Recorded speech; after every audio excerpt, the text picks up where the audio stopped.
السلام علیکم ورحمۃ اللہ وبرکاتہ۔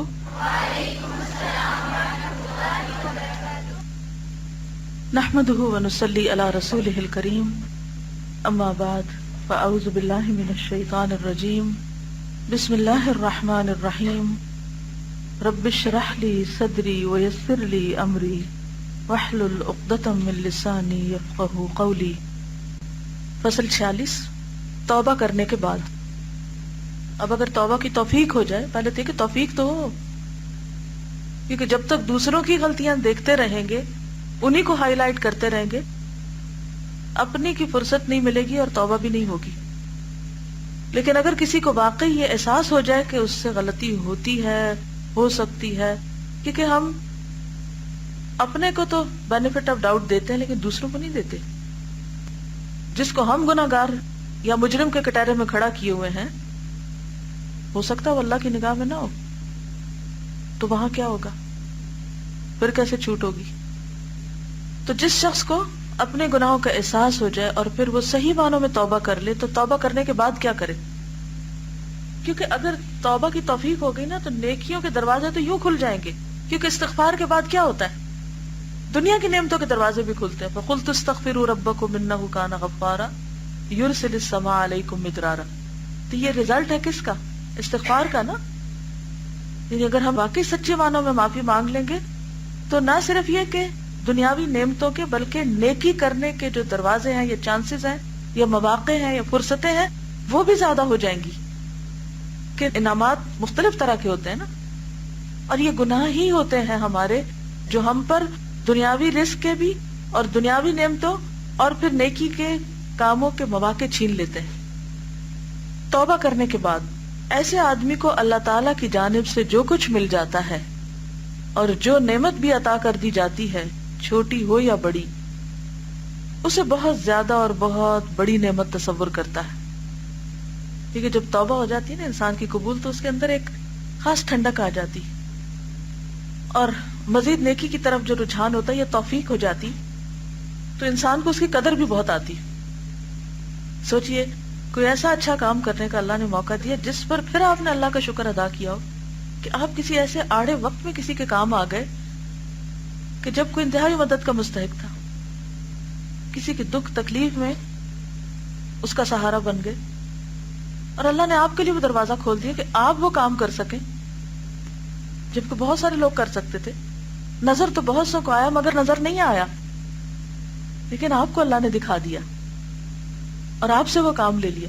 تو آپ نے دیکھو کہ بعض کو تو چھوٹا سا کام ہوتا ہے مگر اس کی خوشی ایک عجیب خوشی ہوتی ہے، بڑے بڑے کاموں سے زیادہ اس کی خوشی ہوتی ہے۔ تو حقیقت یہ ہے کہ انسان کی جب توبہ قبول ہوتی ہے اور پھر انسان کو نعمت کوئی میسر آتی ہے، جس میں دنیاوی کوئی نعمت بھی ہو سکتی ہے اور خاص طور پر نیکی کی جو توفیق ہے، اپنی ذات کو وہ اس سے کمتر سمجھتا ہے کہ اللہ میں تو اس قابل نہیں تھا۔ حقیر سے حقیر نعمت کبھی اپنے آپ کو مستحق نہیں سمجھتا، ڈیزرو نہیں کرتا۔ وہ کہتا ہے کہ میں ڈیزرو نہیں کرتا اس کو، اور اپنے آپ کو نہ صرف ہر ابتلا و مصیبت کا اہل اور مستحق، بلکہ بڑی سے بڑی مصیبت کا بھی اپنی ذات کو مستوجب سمجھتا ہے۔ یعنی کیا سمجھتا ہے انسان؟ کہ میں جتنا گناہ گار ہوں، اللہ تعالیٰ مجھے کسی بھی طرح پکڑ سکتا ہے۔ یہ بھی وہی سمجھتا ہے جو واقعی اپنے گناہوں کو گناہ سمجھے، کیونکہ منافق تو ناک کے اوپر بیٹھی مکھی کی طرح گناہ کو سمجھتا ہے نا، اور جس کے اندر ایمان ہوتا ہے وہ پہاڑ کی طرح سمجھتا ہے اس کو، وہ ڈرتا رہتا ہے کہ کس وقت ہی گر جائے، اور یہ خیال کرتا ہے کہ اللہ تعالیٰ نے اس کے ساتھ احسان ہی کیا ہے کہ گناہ اور جرم کی مقدار کے مقابلے میں اسے کچھ بھی سزا نہیں دی، کیونکہ جرم کے مقابلے میں جس سزا کے وہ لائق تھا وہ ایسی تھی کہ بڑے بڑے پہاڑ بھی اسے برداشت نہیں کر سکتے۔ چہ جائے کہ ایک عاجز اور کمزور بندہ، کیونکہ گناہ اگر چھوٹے سے چھوٹا ہی کیوں نہ ہو، گناہ چھوٹے سے چھوٹا ہی کیوں نہ ہو، مگر اس عظیم ترین ذات کے مقابلے میں ہے جس سے کوئی بھی بڑا نہیں، جس سے کوئی جلیل و بزرگ اور کبیر و برتر نہیں۔ چھوٹی بڑی تمام نعمتوں کا دینے والا وہی ایک اکیلا ہے، دوسرا کوئی نہیں۔ اس کا مقابلہ کس قدر قبیح، شنیع اور ناجائز ہو سکتا ہے؟ یعنی اس کے سامنے گناہ، اس کی نافرمانی۔ دنیا کی ہر قوم، مومن اور کافر، اپنے عظماء، اجلا یعنی بڑے بڑے ڈگنیٹریز، اور سرداروں کا مقابلہ ایک کبھی ترین حرکت سمجھتی. دنیا کی ہر قوم، مومن ہو یا کافر، ان کی کچھ عظمت کی نشانیاں ہوتی ہیں. مثلا کسی قوم کا جھنڈا، اگر جھنڈا دیکھا جائے تو کس چیز سے بنا ہے؟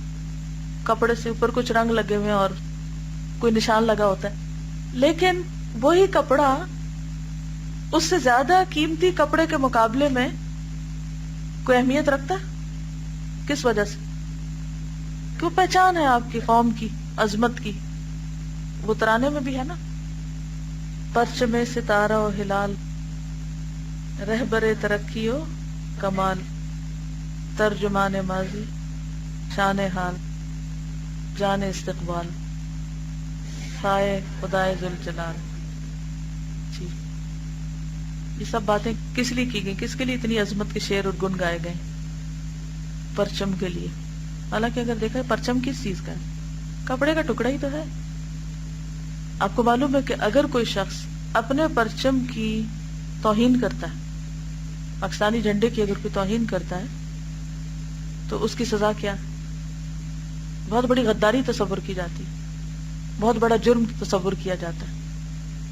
تو اب اگر کوئی کہے کہ میں نے تو کپڑے کے ٹکڑے کے ساتھ یہ کیا ہے کہ اس کو نیچے پھینک دیا ہے، تو اس کی بات یہ مانی جائے گی؟ نہیں. کیا اس کی جسٹیفیکیشن درست ہے؟ نہیں.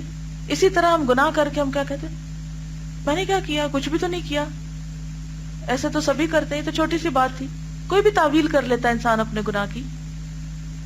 تو یہ چھوٹی چیز نہیں، دیکھنا یہ ہے کہ کس عظیم کے مقابلے میں کیا ہے.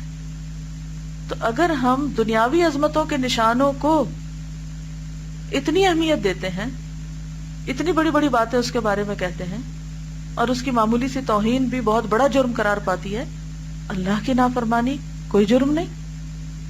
اس قسم کے لوگوں کا مقابلہ وہی آدمی کرتا ہے جو سب سے زیادہ رذیل ہوتا ہے. یعنی کسی عظمت والے کو عزت دینا، کسی بڑے کا احترام کرنا کس کا کام ہوتا ہے؟ جس کے اندر کوئی ادب اخلاق ہوتا ہے.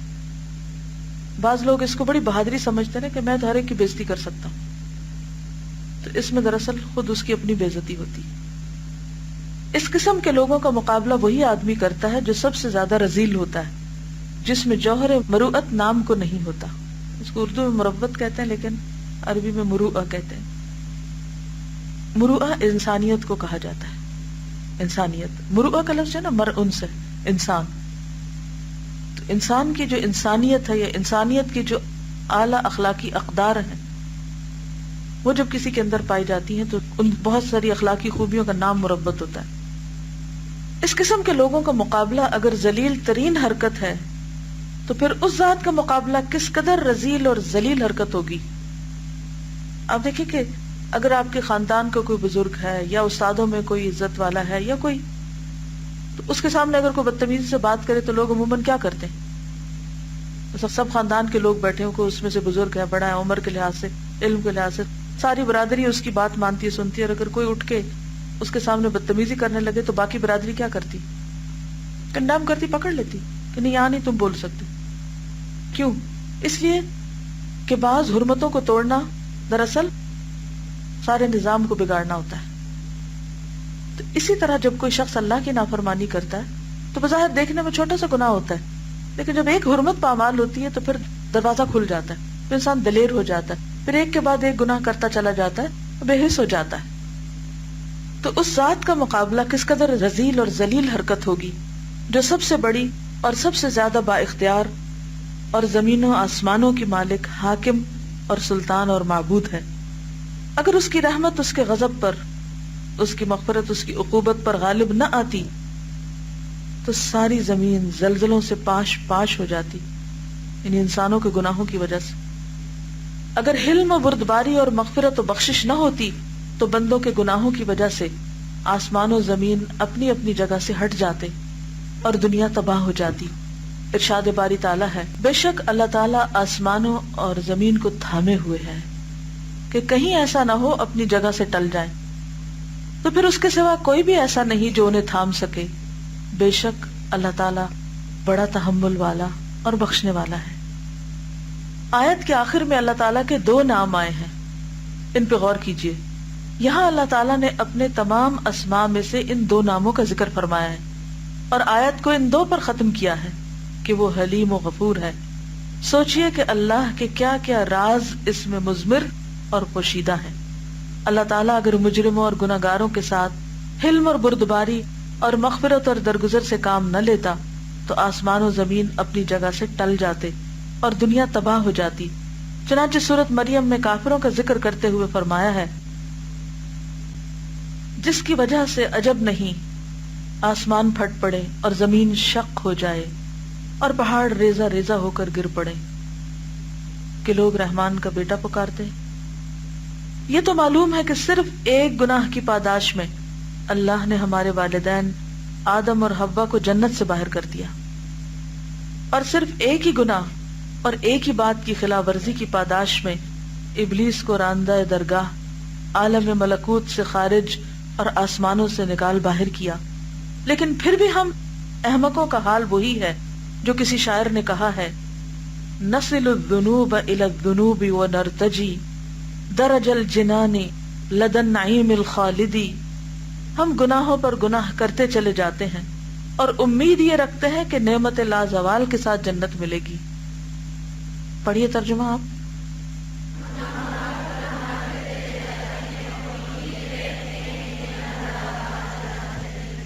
ایسا ہی حال ہے نا ہمارا، ہے نا ہم سب کا، اور کوئی شرمندگی بھی نہیں ہوتی غلط کام کر کے. وَلَقَدْ عَلِمْنَا أَخْرَجَ الْأَبَوَيْنِ مِنْ مَلَكُوتِهَا الْأَعْلَى بِذَنْبٍ وَاحِدٍ. حالانکہ ہم یہ جانتے ہیں کہ ہمارے والدین آدم اور حوا کو اللہ نے صرف ایک گناہ کی بنا پر اپنے عالم ملکوت سے نکال باہر کیا. بظاہر دیکھا جائے تو اتنی بڑی بات بھی نہیں کہ اچھا کچھ کھا لیا. کتنی دفعہ ہم ایسی چیزیں کھا لیتے ہیں جو اللہ کو پسند نہیں، مشکوک ہوتی ہیں تو ہم کہتے ہیں اچھا کوئی بات نہیں، کیا ہوا، سبھی کھا رہے ہیں. جتنا جنک فوڈ آ رہا ہے اس میں بار بار ایسی چیزیں آتی ہیں کہ اس میں کچھ انگریڈینٹس حلال نہیں، کچھ درست نہیں، کچھ اچھا نہیں، اور پھر اپنے جسم کو نقصان دینا یہ بھی ایک جرم ہے. پھر بھی ہم کہتے ہیں کوئی بات نہیں، پھر بیمار پڑتے ہیں، پھر عبادت میں کوتاہی ہوتی، کوئی بات نہیں، ہر چیز کو کوئی بات نہیں، سارے ہی ایسا کر رہے ہیں، میں کوئی الگ تو نہیں. تو آدم اور حوا نے بھی کیا کیا تھا، کوئی بات نہیں، درخت کا پھل ہی کھایا تھا نا، پھل تو سارے ہی حلال ہیں، اتنی بڑی کیا بات تھی. لیکن اللہ نے کہا تھا اس کے قریب نہیں جانا، اور وہ بھول گئے، چلے گئے، اور اللہ تعالیٰ ناراض ہوئے. تو اگر ان سے ناراض ہوئے تو ہم سے خوش ہوتے ہوں گے جب ہم اس کی نافرمانی کا کام کرتے ہیں جانتے بوجھتے ہوئے کہ جن چیزوں سے اس نے منع کیا ہے کہ ان کے پاس نہیں جانا.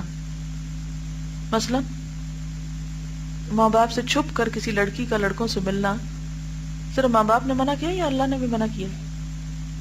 اور پھر ہم وہ غلط کام کرتے چلے جائیں اور کہیں کوئی بات نہیں. واقعی کوئی بات نہیں. انما حرم ربی الفواحش ما ظہر منها وما بطن. کوئی بات نہیں. اسے دھوکہ دے رہے ہیں نا اپنے آپ کو اور لوگوں کو بھی.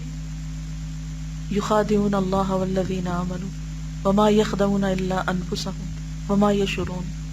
جب شعور ہی مارا جائے، عقل ہی ماری جائے، پھر ایسے انسان کو کون سمجھا سکتا ہے؟ 1000 کاؤنسلنگ کروا لے، کوئی نہیں سمجھا سکتا.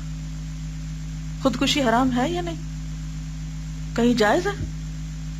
نہیں نا، سب کو پتا ہے نا. چھوٹی چھوٹی بات پہ کہتے ہیں ہم اپنے آپ کو مار ڈالیں گے، اور بہانے کیا بناتے ہیں؟ فلاں نے چونکہ یہ کہہ دیا، فلاں نے یہ کہہ دیا، فلاں نے یہ کہہ دیا، لہٰذا ہم اپنے آپ کو کل کرنے جا رہے ہیں، اور سب کو دھمکایا ہوا ہوتا ہے، سب کو بے وقوف بناتے ہیں. کون جہنم میں جلے گا آپ کی جگہ؟ جائیں مارے اپنے آپ کو. اگر آپ اپنے ساتھ ظلم کر سکتے تو آپ کے ہاتھ کون پکڑ سکتا ہے؟ کوئی بھی غلط کام، چاہے ہم کسی کی ضد میں آ کے کرتے ہیں، چاہے ہم اپنے اوپر ظلم کرتے ہوئے کرتے ہیں، چاہے ہم بے حیا اور ڈھیٹ ہو کے کرتے ہیں، کریں. کہاں تک بھاگیں گے؟ کدھر جائیں گے؟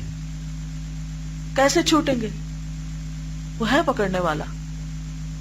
تو جو اپنے آپ پہ خود رحم نہیں کرتا اس پہ کوئی بھی نہیں کرتا.